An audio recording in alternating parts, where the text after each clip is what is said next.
conclusion de cette série de vidéos sur le charisme, je vous propose maintenant de partager les 9 valeurs qui, justement, constituent le socle de ce que, finalement, aiment les personnalités charismatiques.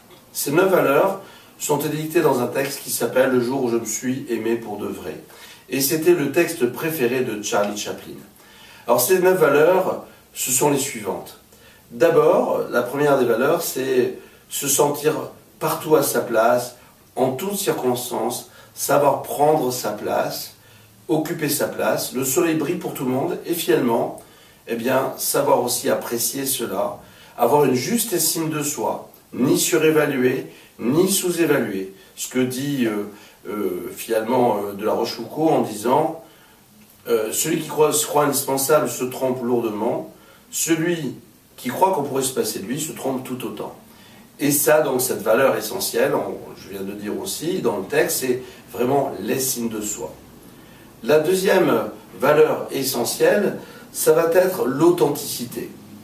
C'est-à-dire respecter ses valeurs, vivre en harmonie avec ses valeurs, justement ces valeurs que nous allons édicter. Porter ses valeurs, être exemplaire et finalement faire ce que l'on dit et dire ce que l'on fait en fonction de ses valeurs. Les personnes qui ne vont pas être exemplaires, ce sont des personnes qui vont vous dire « faites ce que je dis et pas ce que je fais ».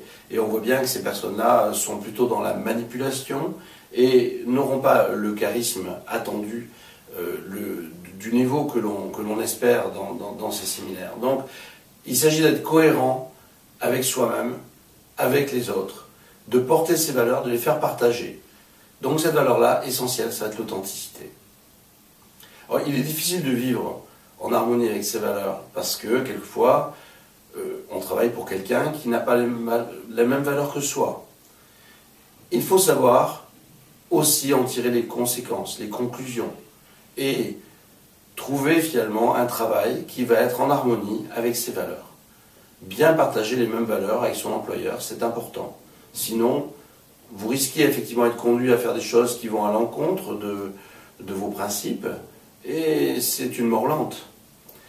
La troisième valeur essentielle, c'est vivre en harmonie avec son passé. Assumer ce passé, assumer les bons moments et les mauvais moments, assumer tout, sans remords, sans regret, sans colère, sans vindicte. Et cette valeur-là, essentielle, c'est la maturité. Les gens immatures en veulent à la terre entière, ce n'est jamais de leur faute. Ils font quelquefois leur crise d'adolescence tardivement, à l'âge adulte, à 45-50 ans parfois pour certains. La maturité consiste à accepter de façon inconditionnelle ce qui nous constitue. Et ce qui nous constitue, c'est notre expérience, c'est notre vécu. La chanson exemplaire de la maturité, c'est cette chanson d'Édith Piaf qui dit « Non, rien de rien, non, je ne regrette rien, ni le bien qu'on m'a fait, ni le mal. » Voilà, c'est vraiment ça la maturité. La quatrième valeur, elle consiste à ne pas finalement bousculer les choses, ne pas bousculer les gens, ne pas vouloir aller plus vite que la musique. Laisser le temps au temps. Laisser les gens progresser par eux-mêmes aussi, faire leurs propres expériences. Et cette valeur, c'est le respect. On entend plein de choses à travers le respect habituellement, dire bonjour, au revoir, merci. On entend souvent par le respect la politesse. Mais trop poli pour être honnête, la politesse ne suffit pas. La politesse, c'est un code appris. Il y a des gens qui sont très polis et qui sont pourtant peu respectueux. Parce qu'ils ne vont pas respecter votre rythme de vie, votre rythme de travail. Ils ne vont pas respecter le fait que vous puissiez vous tromper, faire vos propres expériences. Donc le respect, c'est vraiment ça. Laisser le temps au temps, sans bousculer, attendre que les choses soient prêtes, que les personnes soient prêtes pour pouvoir avancer avec elles. La cinquième valeur, c'est l'amour-propre. Alors l'amour-propre, qu'est-ce que c'est ? Eh bien dans ce texte, le jour où je me suis aimé pour de vrai, la définition qui en est donnée est très intéressante. L'amour-propre, c'est refuser tout ce qui va baisser votre énergie. Les personnes, les situations qui vont baisser votre énergie. Donc l'amour-propre qui est distingué ici de l'estime de soi, c'est finalement conserver son énergie au plus haut niveau. Et il est vrai que régulièrement, on fréquente des personnalités dites toxiques, des gens qui vont nous faire du mal, qui vont baisser notre énergie. Et on n'ose pas rompre la relation, on n'ose pas rompre cette communication pourtant néfaste, neurotoxique. Les personnalités toxiques sont neurotoxiques pour elles-mêmes, mais aussi pour les autres. Et l'amour propre, c'est justement à un moment donné dire stop. Dire stop pour conserver son énergie. Et les gens qui ne vont pas le faire vont ne pas le faire par peur. Elles vont accepter l'inacceptable. Elles vont accepter de se compromettre petit à petit avec des personnes qui leur apportent rien, qui vont les fatiguer, les épuiser. Et ce sera alors vraiment un manque d'amour propre. Et donc quand on s'aime vraiment, eh bien c'est important de conserver son énergie au plus haut niveau. Une autre valeur, ça va être aussi vivre dans la simplicité. La simplicité, c'est faire les choses à son rythme, comme on le souhaite, vivre finalement, là aussi, sans se bousculer soi-même. Alors pourquoi la simplicité? Parce que vivre dans la simplicité, ça demande beaucoup de travail souvent, ça demande de réingénérer son temps libre. Nous avons tous du temps libre et du temps imposé, du temps choisi et du temps imposé. La simplicité, c'est finalement réfléchir à mener la vie la plus simple possible en faisant les bons choix, les bonnes priorités pour se dégager du temps libre. Et vous verrez qu'il y a des personnalités qui sont pourtant très importantes, qui vont prendre le temps de vivre. Et d'autres par contre qui vont courir comme des rats empoisonnés. Une fois je me baladais comme ça au jardin de Luxembourg et je voyais des cadres qui avaient l'air tout à fait importants, en costard-cravate, et qui prenaient le soleil, qui étaient là, tranquillement. Et moi-même, j'étais pressé, j'étais stressé. Et je me dis, mais il y a mal donne, tout le monde ne vit pas de la même façon. Ces cadres-là, eux, ne sont pas stressés. Et je pense que ce sont des gens qui vivent dans la simplicité. Ils savent apprécier le temps, se donner du temps, prendre le temps, parce qu'ils sont en réalité bien organisés. Ils gèrent bien leur temps. L'autre valeur qui va être importante, ça va être l'humilité. Et dans le texte, il est dit combien de fois j'ai pu m'apercevoir à quel point ma raison m'avait trompé, ma tête m'avait trompé, tout simplement parce que j'ai voulu avoir raison. Alors, avoir raison est tout à fait inefficace. Qu'est-ce que vous voulez, avoir raison ou avoir du résultat? Dès lors que vous voulez avoir raison à tout prix, eh bien vous risquez d'avoir raison tout seul, et ce n'est pas charismatique. Les gens vont vous dire, eh bien tu as raison, bien puisque tu as raison, fais-le toi-même. Et cela ne va pas être fédérateur.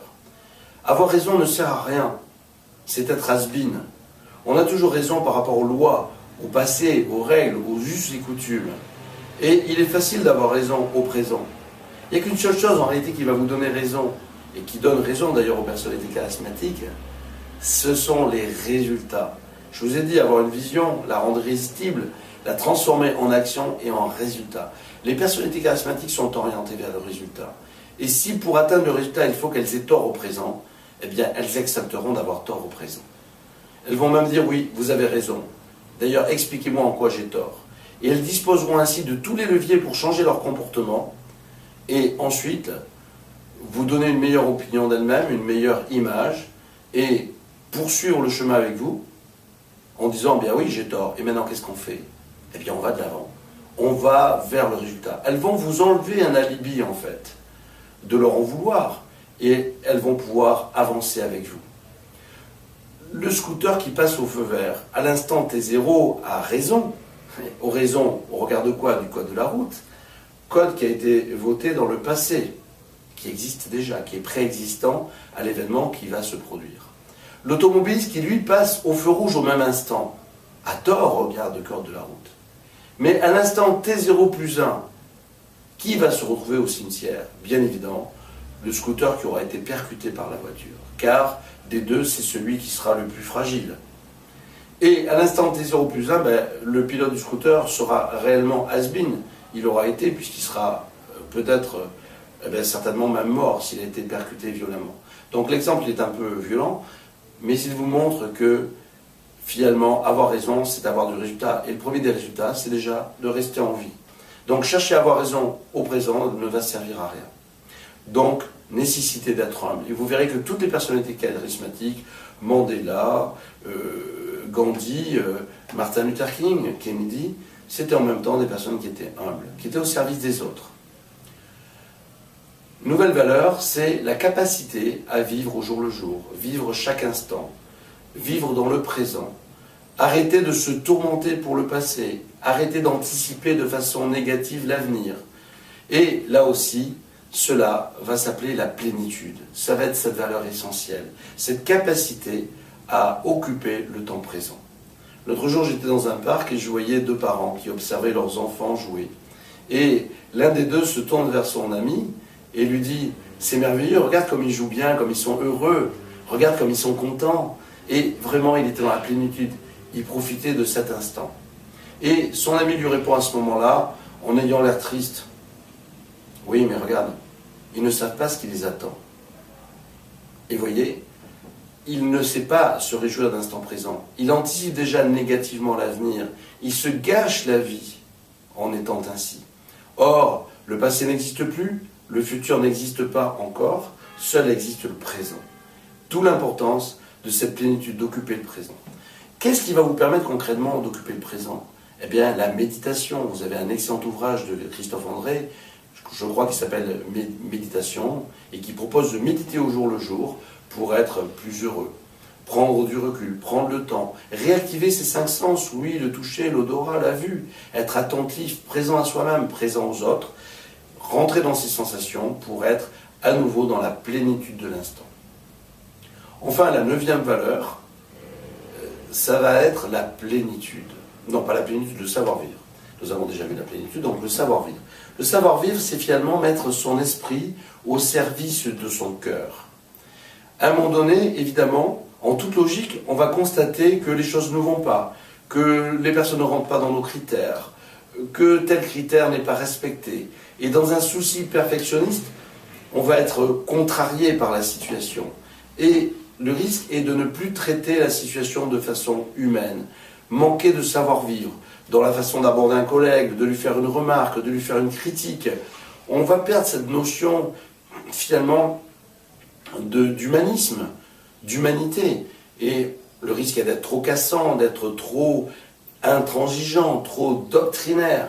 Le savoir-vivre, c'est se rappeler à chaque instant que l'on est des êtres humains, imparfaits, perfectibles, soi-même d'ailleurs. Et ce savoir-vivre, ça va être de dire, je ne veux pas faire à autrui ce que l'on n'aimerait pas quand on fasse à soi-même. Être dans la réciprocité, l'écoute, l'empathie, comprendre les motivations d'autrui. Et se remettre en question aussi. Accepter que d'autres puissent avoir un point de vue différent du sien, être ouvert, tolérant. Si je mets par exemple une feuille avec le chiffre 6, écrit 6 pour vous, vous allez bien sûr voir le chiffre 6, mais moi en face, je vais voir le chiffre 9. Et je vais dire, ben non, c'est pas un 6 qu'il y a là, c'est un 9. Et vous allez être certain de votre position, qu'en fin de compte, c'est bien un 6. Et vous voyez, on peut finalement avoir tous les deux raisons. Il y a bien un chiffre dans un sens et un 9 dans l'autre. Eh bien, le savoir-vivre, c'est à un moment donné, en mettant le cœur comme ça au service de sa tête, de sa raison, c'est accepter qu'il puisse y avoir d'autres points de vue, d'autres façons de voir, d'autres visions. Et le savoir-vivre, c'est le respect finalement de toutes ces valeurs qu'on vient d'édicter, et à un moment donné, c'est avoir de l'empathie, avoir peut-être de la compassion aussi, pour quelqu'un qui souffre. Et j'avais un ami l'autre jour, nous avons croisé un SDF, une SDF moldave, et il dit oui, de toute façon, voilà, c'est une mendiante professionnelle. Et il a certainement raison. Mais je lui dis, c'était également un être humain. Et elle est là depuis 6 heures le matin, et elle part le soir à 8 ou 9 heures, qu'il pleuve, qu'il vente, qu'il neige. Et je lui dis, c'est un être humain avant tout. Et elle n'est pas certainement là pour son seul plaisir. C'est très dur de rester là toute la journée. Voilà. Donc n'oublions pas cela. N'oublions pas que nous sommes avant tout des êtres humains. Et c'est certainement cette 9e valeur qui est en quelque sorte la synthèse des 8 précédentes. Voilà donc ces 9 valeurs que partagent les personnalités charismatiques. Et je voulais vous les partager aussi aujourd'hui avec vous. C'est finalement s'aimer, c'est respecter ces 9 valeurs pour soi et pour les autres. C'est ce cadeau qu'on peut se faire à soi-même. Et dans le prolongement de ces 9 valeurs, je vous incite, je vous invite à écrire une lettre d'amour à vous-même. Alors ça paraît prétentieux, égocentrique, peut-être vaniteux. En même temps, c'est un cadeau que vous pouvez vous faire. Réfléchir quelques instants à ce dont vous pouvez vous réjouir tous les jours. Et vous allez vous apercevoir que l'idée peut paraître monstrueuse. Je m'aime parce que, en réalité, c'est pas si compliqué que ça. Vous avez des tas de raisons de vous aimer. Vous avez réussi des choses dans la vie, vous avez une famille qui vous entoure, vous avez des amis qui vous sont chers, vous avez un travail pour lequel finalement vous avez de belles réalisations, vous avez fait des études qui vous plaisaient, un parcours qui vous a aussi plu, que vous devez assumer en tous les cas. Et si vous regardez les occasions de vous réjouir, eh bien elles peuvent être beaucoup plus nombreuses. Encore faut-il y porter son attention.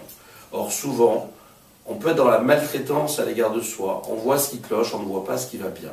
Donc là, à l'issue de ce séminaire, à l'issue de cette série de vidéos, je vous invite à vous aimer davantage, à écrire cette lettre d'amour à vous-même, et vous verrez, ça vous fera du bien. Ça vous fera du bien, mais ça fera du bien aussi aux autres. Car pour qu'on puisse aimer, faut-il encore s'aimer soi-même, et pour que les autres puissent vous aimer, faut-il encore vous aimer vous-même. Les gens vont penser de vous ce que vous pensez de vous-même. Si vous ne vous aimez pas, comment voulez-vous que les autres vous aiment? Personne ne sera plus royaliste que le roi. Et le charisme, eh bien c'est ça, c'est donner aux autres. Mais pour pouvoir donner aux autres, faut-il encore avoir soi-même quelque chose. Et ce qui est en vous, c'est votre énergie, l'intelligence du corps, votre désir, l'intelligence du cœur, et votre ambition, l'intelligence de l'esprit. La capacité à se projeter, la créativité, mais aussi la logique, le langage, tout ce qui fait les talents de notre cerveau cortical. Donc soyez dans votre énergie, désir, ambition, c'est votre fonds de commerce, c'est le fonds de commerce de toute personnalité charismatique. Et écrivez-vous cette lettre d'amour à vous-même, osez vous l'envoyer par la poste régulièrement, tous les 3 mois. Somme toute, qu'est-ce que c'est d'autre qu'un rapport d'activité, des activités dont vous êtes fiers. Merci à vous pour votre attention, et à très bientôt pour d'autres épisodes, d'autres saisons, sur d'autres thèmes. Nous en aurons sur l'affirmation de soi, mais vous verrez, nous développerons de nombreux thèmes, peut-être la conduite de projet, la communication efficace.